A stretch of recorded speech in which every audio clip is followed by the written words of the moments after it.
सुप्रभात बच्चों, मैं नीतू आपकी हिंदी अध्यापिका। आज हम करेंगे अपना 11th चैप्टर जो कि कविता है सारे जग के शुभ चिंतक। अब सारे जग के शुभ चिंतक कौन है? सारे जग के शुभ चिंतक हैं हमारे पेड़। देखो बच्चों, यदि हम अपने आसपास नजर डालें तो समझ में आता है कि जो अधिकतर चीजें हैं वो हमें पेड़ों से ही मिलती है। फल है, फूल है, सब्जियां हैं, छाया है, ऑक्सीजन है, कोई भी चीज है वो हमें पेड़ों से ही मिलती है। लेकिन ये पेड़ हमें इतना कुछ देते हैं लेकिन वो हमसे कुछ नहीं मांगते।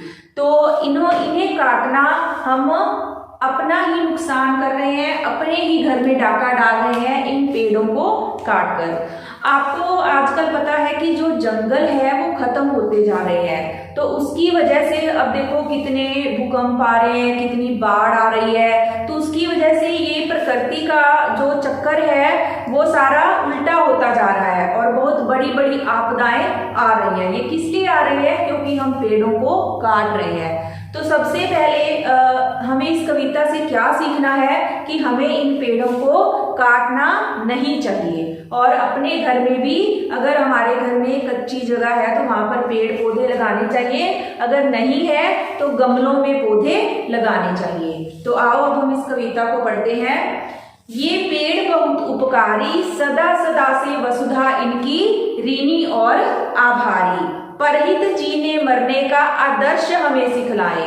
अब देखो, ये पेड़ बहुत उपकारी, ये पेड़ हम पर उपकार कर रहे हैं। ये जो हमें इतनी चीजें देते हैं तो ये पेड़ हम पर उपकार करते हैं। सदा सदा से वसुधा, वसुधा मतलब धरती, इनकी ऋणी, इनकी कर्जदार है और इनकी आभारी है, मतलब इनकी कर्जदार है। जो ये धरती इतना कुछ, ये धरती अगर अपनी जगह पर है तो इन पेड़ों की वजह से ही है। तो परहित जीने मरने का, दूसरों के लिए जीने मरने का आदर्श हमें सिखलाते हैं कि दूसरों के लिए ये कितना कुछ करते हैं लेकिन उसके बदले में ये दूसरों से कुछ नहीं मांगते।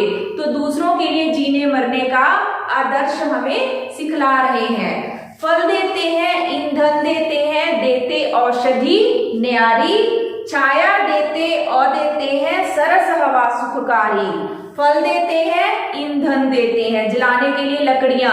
अभी अब लकड़ियां जला रहे हैं, किससे मिल रही हैं? हमें पेड़ों से मिल रही हैं। देते औषधि न्यारी, इनसे हमें बहुत सारी दवाइयां जो ज्यादातर पेड़ों से बनती हैं, पेड़ों से मिलती हैं। छाया देते और देते हैं सरस हवा सुखकारी, छाया देते हैं, ये पेड़ों की छाया जो हमें जगह जगह पेड़ देखते हैं, छाया इतनी अच्छी इसकी हवा आती है। और सरस हवा, अच्छी हवा, सुख देने वाली हवा कहाँ से आती है? अगर हवा चलती है तो इन पेड़ों की वजह से ही चलती है। ऑक्सीजन का मधुर खजाना भर भर हमें लुटाए।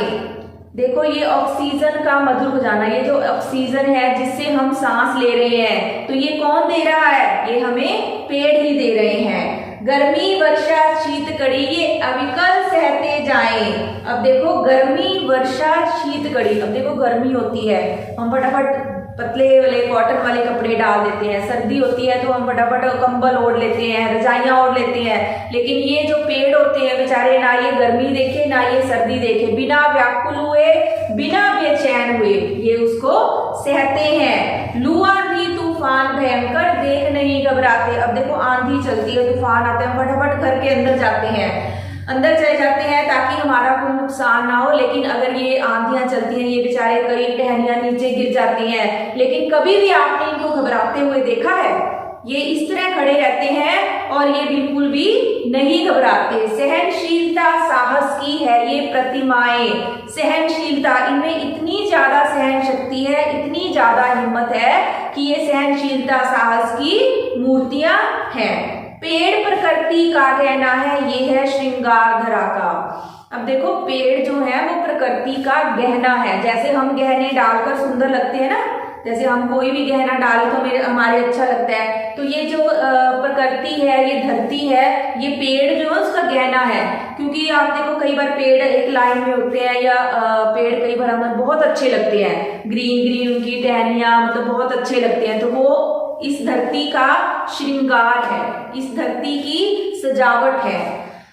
इन्हें काट क्यों डाल रहे हैं अपने ही घर पर डाका, गलत राह को अभी त्याग कर सही राह पर जाएं। देखो इनको काटकर हम अपने ही घर में डाका, अपना ही नुकसान कर रहे हैं। अब ये जो इतने तूफान आ रहे हैं या भूकंप आ रहे हैं या बाढ़ आ रही है, क्यों आ रही है? क्योंकि ये जो जंगल है ये खत्म होते जा रहे हैं, जंगल है जो कटते जा रहे हैं, तो इनको काटकर हम अपने ही घर में डाका डाल रहे हैं। तो इन्हें गलत राह को, ये गलत राह है, इनको काटना क्या है, ये गलत राह है, इसको त्याग कर, इसको खत्म कर कर हम सही रास्ते पर जाएं और इन पेड़ों को ना काटें। तो देखो बच्चों, इस कविता से हमें सबसे पहले यही शिक्षा मिलती है कि हमें इन पेड़ों को काटना नहीं चाहिए। और ये बात अपने मन में बिठाओ, अपने दूसरों, अपने घर के आसपास अपने माता पिता को भी प्रेरित करो कि हमें इन पेड़ों को नहीं काटना है, क्योंकि इन पेड़ों को काटकर हम अपना ही नुकसान कर रहे हैं। ओके बेटा, थैंक यू।